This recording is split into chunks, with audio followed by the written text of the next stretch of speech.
Good morning to all of our media personals here today, and good morning to all of our viewers here in St. Lucia and the diaspora.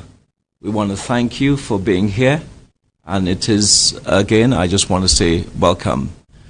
This morning, I must make it known that as members of the United Workers' Party, it is our responsibility to hold this government accountable. And so, in the interests of the people of this country, we are going to do just that. And the rest of the country must expect that's what we will do on their behalf. You know, for the last 3 years, we have had a government that have basically been deceptive, a government that have not honored its so-called covenant with the people of St. Lucia by placing them first. They have made them believe that everything is about them, but in the end, what we have seen is the giving away of our sovereignty through the GPH deal. We have also seen a number of mismanagement, rampant mismanagement in terms of CIP. Again, as opposition and as persons who the public expect us to speak on their behalf, we are going to do just that today. I also want to say that most of those topics will be covered by our Deputy Political Leader, Guy Joseph, and also by our PRO, Leonard Montoute. So to start off with, we will invite our Public Relations Officer, Mr. Leonard Montoute, to address you.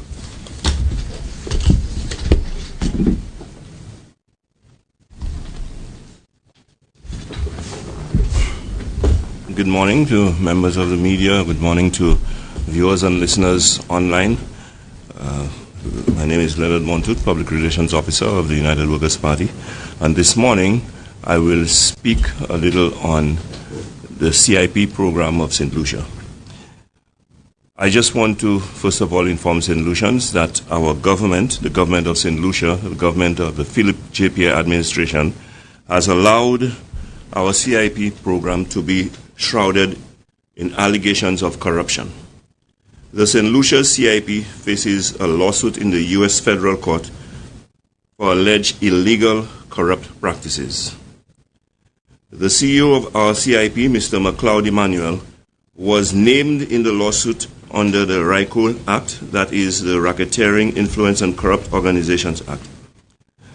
CIP investor Caribbean Galaxy is alleged to be allowed to engage in the underselling of St. Lucian passports for only $65,000 as opposed to the legally set price of $100,000.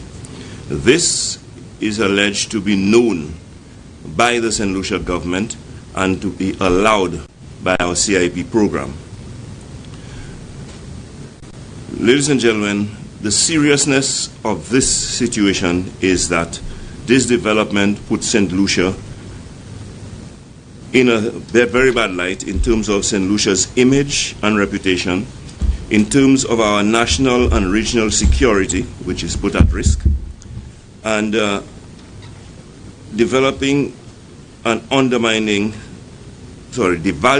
undermining our CIP program, and also puts St. Lucian citizens at risk of having the EU, the UK, and the US revoke our visa access to their countries.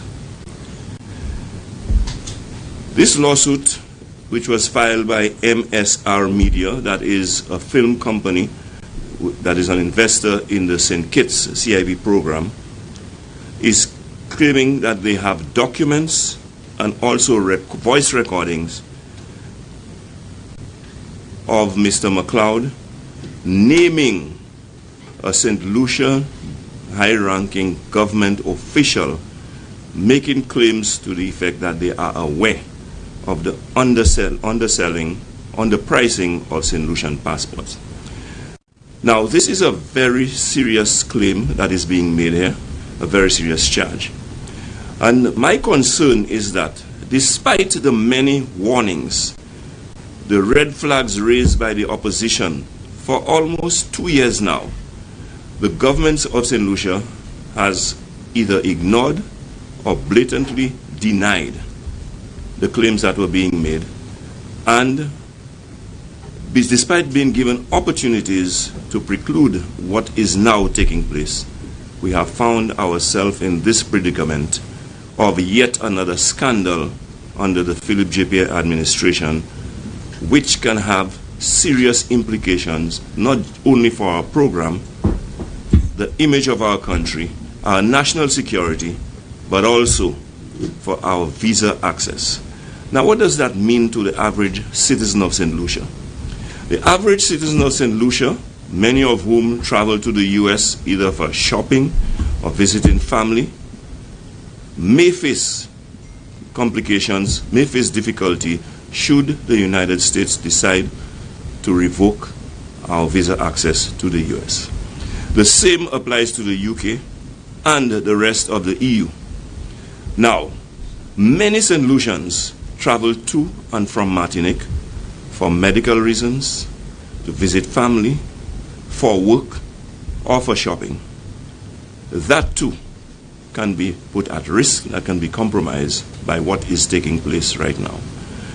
We are at a juncture now where our government must stop all the denials, all the clandestine activities, and come out openly to account to St. Lucians, as it is their responsibility, and let us know exactly what is happening, let us know exactly what the situation is, and what it is they are doing to reverse this unfortunate situation that St. Lucia finds itself in. I can already tell that this development, this new development, will tarnish our reputation. Already, we had warned against the risk of entertaining Russian and Iranian applications to our CIP program in light of the war in Ukraine, and that is a warning that came from us very early, knowing the sentiments of our allies, our friendly countries, who traditionally have worked with our governments and provided great assistance to our government, and whom we do trade with. We recognize that their displeasure, their discomfort with the situation with Russians and Iranians has implications for St. Lucia. They are concerned about the issue of terrorism. They are concerned about the issue of money laundering, and they had already expressed those concerns and issued warnings, which was heeded by some other OECS countries involved in the CIP program, but ignored by St. Lucia. We are saying that the government has to come out, come clean to the St. Lucian population, tell us which St. Lucian government official was involved in turning a blind eye to the current situation that we are being accused of, that is the illegal practice of underselling St. Lucian passports. Tell us whether or not they continue to process applications from Russians and Iranians, and make a categorical statement that St. Lucia will no longer engage in that practice. Tell us why it is that they ignored the warnings from MSR, and you would recall that MSR took to the media and actually invited government officials to come to the United States to meet with them so that they can show the evidence, the documents and recordings that they have of malpractices, of corrupt practices that were taking place in our CIP program. Had the government taken heed to that request, had they responded positively, we could have averted this embarrassing situation for our country, where we are now facing a lawsuit. Okay, and our CIP program is now in jeopardy of being devalued, being seen as a sham, our country being seen as a corrupt country, and our government officials in the international arena being looked upon as corrupt individuals. We as the opposition take no pleasure in this development because it has dire consequences for our country and our future. It has direct implications for the citizens of St. Lucia in terms of the value of our passports and our access to visas from many countries that we do business with currently. So our government likewise should take this seriously and stop the games that they have been playing in the past, give meaning to their claims of being accountable and transparent, come out and let us know exactly what the situation is and do everything in their power to avoid the situation. If it means dismissing, taking action against officials of the CIP program who are engaged in malpractices or corrupt behavior as alleged, if it means dismissing government officials, government ministers who may be involved in aiding and abetting what is transpiring, they must do so immediately, at least to show that we as a country do not tolerate or engage in corrupt practices and illegal activities. So I call on the Prime Minister, Philip J. Pierre, to come out and make a statement on this serious matter and give St. Lucians the comfort that we need in terms of letting us know that it is not an all-out, wholesale government policy to put our program in this predicament and to jeopardize our country's passport and visa access in the manner that I suspect is happening currently. So I just want to say that we again raise the alarm for the good name of St. Lucia, for the image of our country, for our national security, and for the convenience of our citizens who depend, many of us, who depend on visa access to some of those countries involved, like the EU countries, the UK, and the United States. I will stop here for now. Should there be any questions at the end of the press conference, you may direct your questions on me. Thank you very much.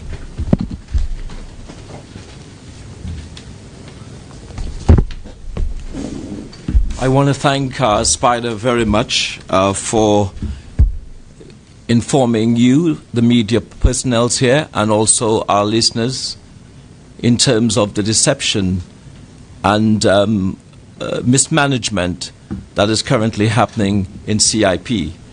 He also spoke of how this threatens the ability of St. Lucians, if this is not corrected, to be able to receive or get visas in their names, and something we are hoping will never happen.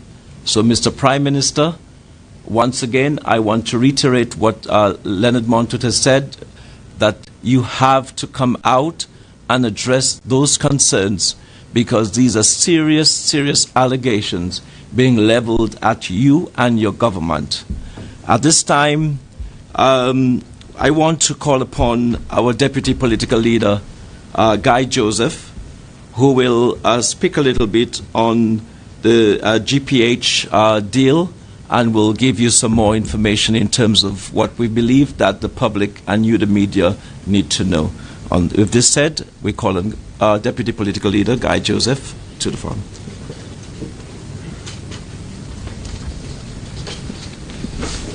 Thank you very much, Mr. Chair, and pleasant day to all persons of the media and those following us in the diaspora on social media. Once again, as a responsible opposition party, the United Workers' Party is again calling on the government and the people of St. Lucia to pay attention to what is happening. Our information reveals that an MOU was signed on October 20th, 2022 between the government of St. Lucia and GPH, that's Global Port Holdings. It is almost 2 years, or to be more precise, maybe a year and 8 months, since this MOU was signed. And the opposition has been asking questions of the government for an extended period of time. I know the media has tried also. But there seemed to be no information forthcoming from the Office of the Prime Minister, from the Board of SLASPA, from the Ministry of Tourism, from Invest St. Lucia, all these entities that are directly involved in this GPH arrangement. It is passing strange that information would be reaching us in snippets. And it is evident that there are persons within the present government who is not pleased with the arrangements of GPH and have decided to let information out, but in snippets, not giving too much at any one time. But at least the information I have received, I can conclude is credible. So SLASPA has a loan of 20.5 million EC dollars, which GPH has assumed the responsibility for this loan. But I will give you a breakdown of some of the things that GPH will be in charge of, or is now in charge of, because we saw the handing over ceremony happening in somewhat secrecy. So among the things that they are responsible for is security services in respect of users of the port. And that is to be done in consultation with the Port Police Department and SLASPA for the borders and the manning of the entrance to the gates at the port. Now, this is very broad and this is very vague. I have always known from the time SLASPA was established or the port is in operation, we have the port police who is responsible for manning the gates at the port and security. Now we are learning that there is going to be joint manning or security. So are we handing over part of the security services of our ports to a foreign entity in the company GPH? Because that is part of the MOU or the arrangement that they have entered into. And you know, when you have two sets of people doing security for the same thing, how the lines can get blurred, who is responsible for what. And I think that the Prime Minister, and who is also the Minister of National Security, has a responsibility to clarify the role of GPH in terms of manning the borders. Our security is at risk. So we need to know clearly what is the role of SLASPA, Port Police, and that of GPH. What was also very interesting is that stevedoring services will be under the control of GPH. And we know for all the years, even when we mechanized the operations of the port, when we moved from people having to hook chains to the containers in order to be lifted, and you went to those modernized cranes that can hook the container on its own, stevedoring services was still maintained at the port because there are a number of persons, that is what they have done for a living for decades at the port. We are now learning that stevedoring services will go under the control of GPH. Now, we are not clear which part of the services, because cargo is still supposed to be handled by SLASPA. Then, the hot topic of today, water. And St. Lucians have been challenged in a number of areas when it comes to water. But in this agreement, GPH will be the one providing water to the cruise ships. Now, I want all right-thinking St. Lucians to pay attention to what is being said here. And I want the government to come out and deny that this information is incorrect. So how can water services be provided by GPH? Will GPH be buying the water from Wasco at a reduced rate and resell it to the cruise ships at a higher rate, thereby making a profit on the water that Wasco really needs that profit? What is the arrangement? How can it be GPH to provide water for the cruise ships and not Wasco? Is GPH going to set up their own water plant in St. Lucia? And will GPH be given priority over the citizens of this country? And will cruise ships get water before the citizens of the North can get water? Given the discussion that is taking place, I go on quickly. Garbage collection and waste disposal will be that of the responsibility of GPH also. I don't know what that means. These are broad statements. I know $1.50 of the $6.50 being collected was going towards Solid Waste Management Authority.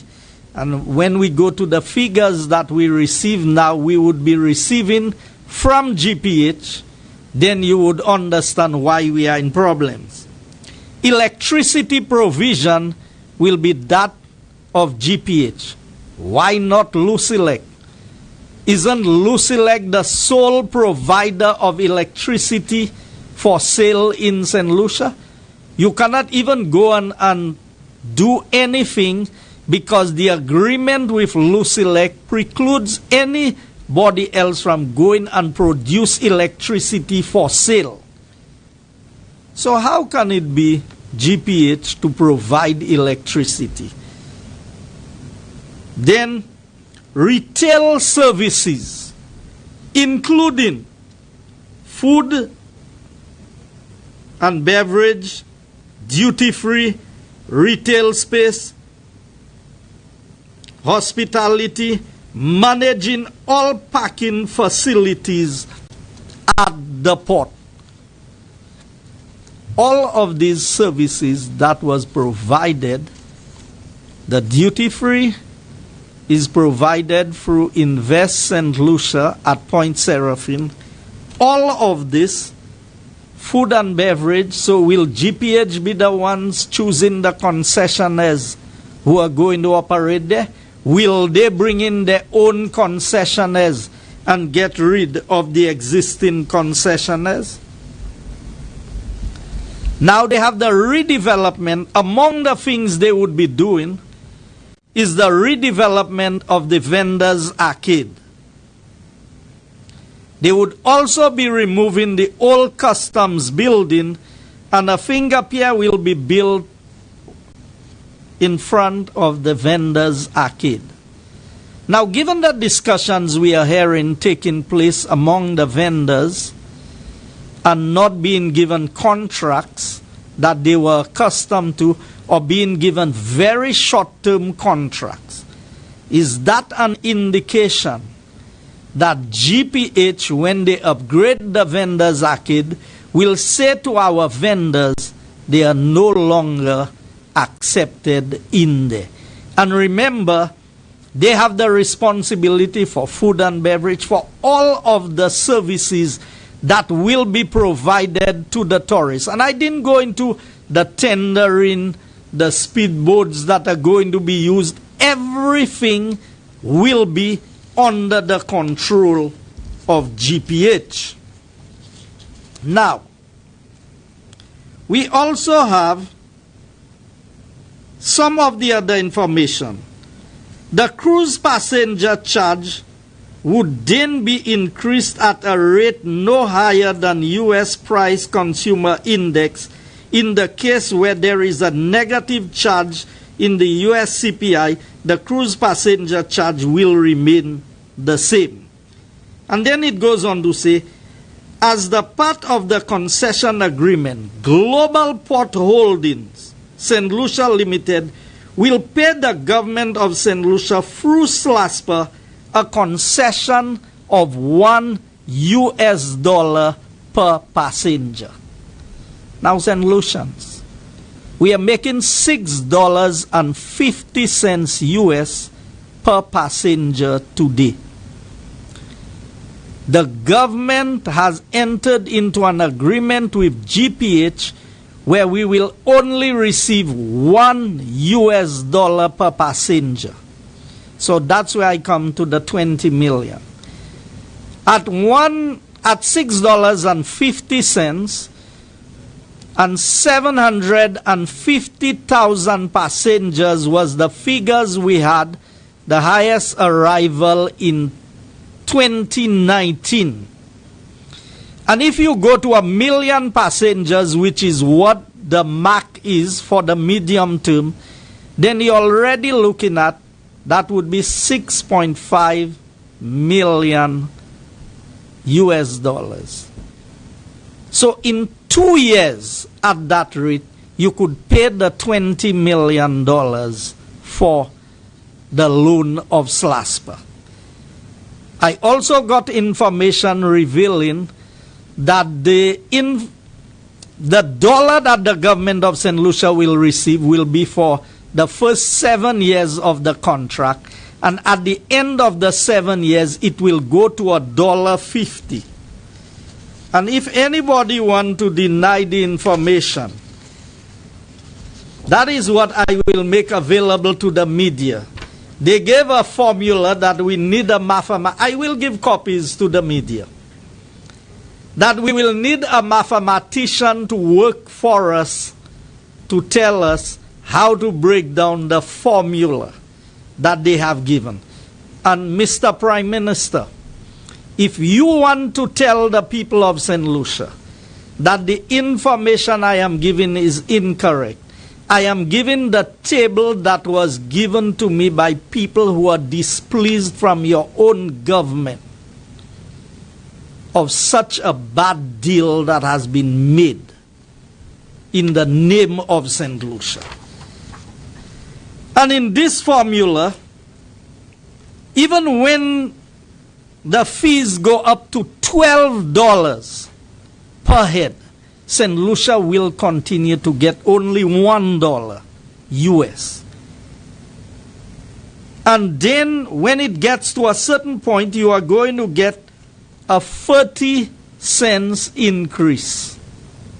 So if you go to the $1.50 and it goes past the $12, then you're going to get a 30 cents on another dollar. Now, at what point do we see the passenger pass-through or fees going past $12 in St. Lucia? And at what point do we see it passing 6 million passengers? Find out which country in this region, Cuba, Dominican Republic, find out which one accommodates 6 million passengers. So here we are with an arrangement with a government and a private entity where you have given away $6.50 for $1. And I've tried to break it down so that the average St. Lucian can understand. It is like having a child and you give them $6.50 and you say, I want you to go to the shop and buy something that you want with this $6.50. And the child comes back home and they bring back $1. And they said, I sold my $6.50 for $1. So here is the dollar that I have. This is what the Cabinet of Ministers and the government of St. Lucia has done. And they can go and quantify the works because I have the entire list of works to be done by GPH. And GPH has a concession agreement for 30 years with an option to renew for another 10 years. So whatever GPH will build in St. Lucia after 40 years will need replacement. And anybody who knows what is built on the port, you remember when Concreto was here? How many years ago they were here? About 40 years ago. That's why the port need repairs. So GPH is going to use our money, repair the ports for them to use, receive all the benefits, and then leave us with a broken port that will need fixing.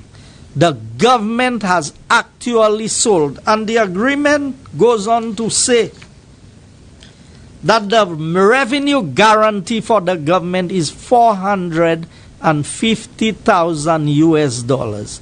So you're giving away $4 million US for $450,000. That's the minimum revenue guarantee. In other words, if the number of passengers go below 450,000, they will still give the government of St. Lucia 450,000 US. St. Lucia, this is factual information that we have given. The government of Philip J. Pierre has sold out St. Lucia.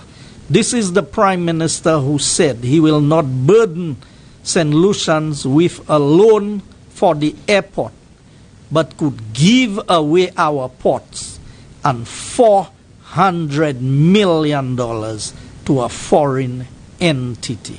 And I challenge the government to prove that what we have said at this press conference today is not true. And I would be happy to know that it is not true.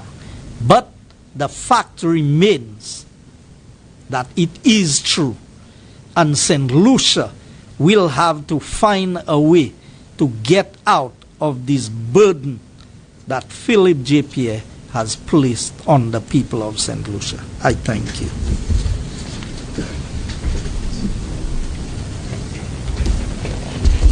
I want to thank Mr. Guy Joseph, our Deputy Political Leader, for his presentation.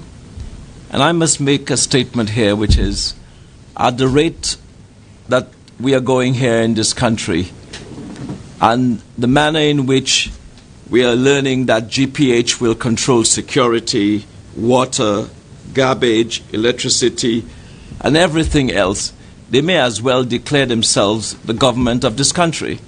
Because if the government of this country holds no longer any rights to our sovereignty, and our sovereignty is in the hands of a company like GPH, then we may as well forget about the whole thing.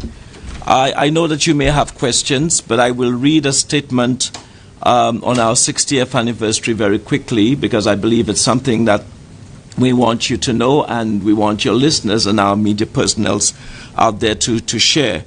And that is, the United Workers' Party is celebrating its 60th anniversary this year.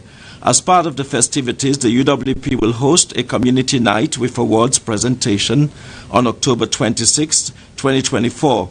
These awards will honor the founders of the party and also acknowledge the contributions from individuals within various constituencies as well as the diaspora.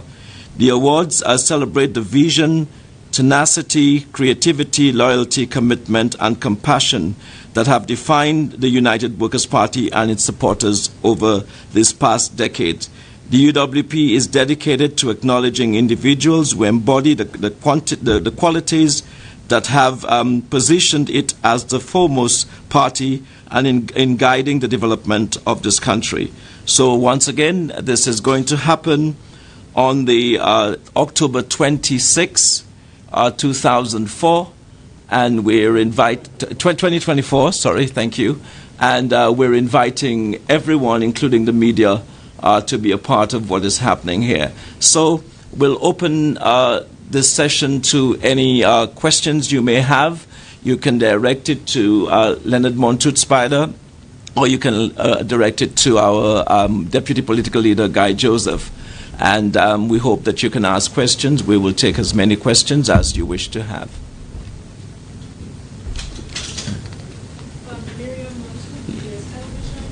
Just straying away a little bit from what we spoke about today, the new minimum wage that the government has implemented, $6.50 an hour, representing about 13,000 people. What are your thoughts on this? Do you think in this day and age of inflation that it is enough for the average person? Okay, I will allow our Deputy Political Leader to address this.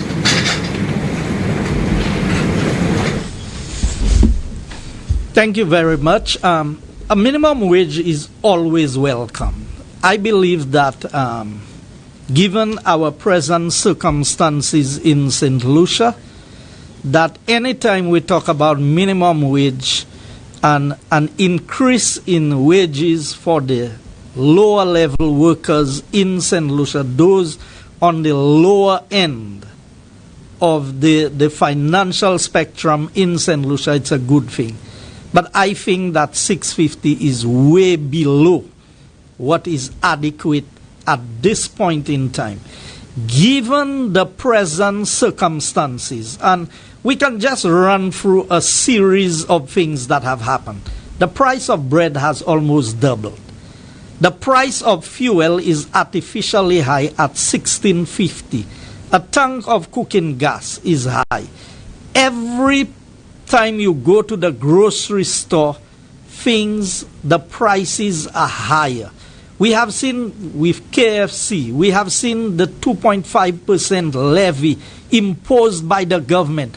So by the time you look at the $6.50 proposed by the government, it is more than that has been consumed.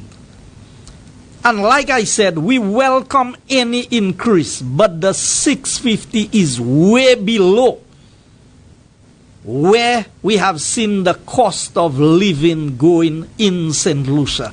And so for this reason, I would say to the government, you need to go back to the drawing board, and you need to come much better than that. Because we have to look at the implications.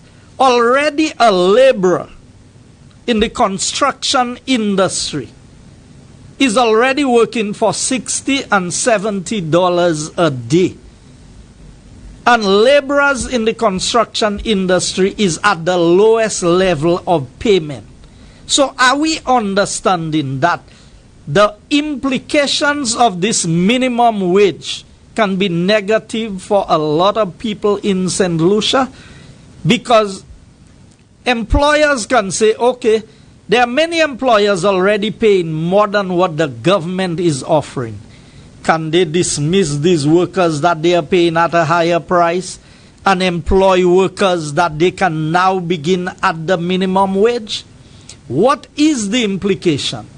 So we saw a few years ago when SLP was in power, when laborers in the construction industry was already working for $60 and $65 a day, that the Labour Party had announced a wage within the sector of 55 EC dollars a day.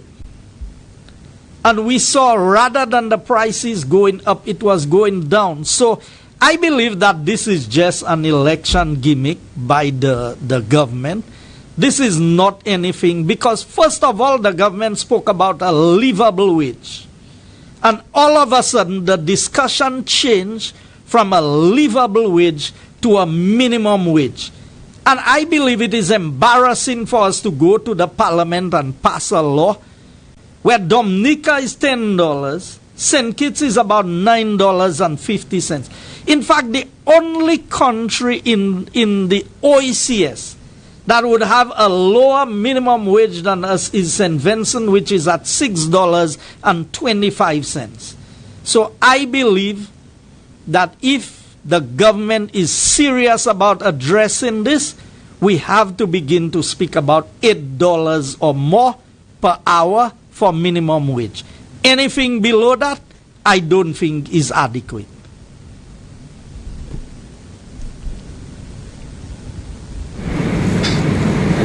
Any further questions?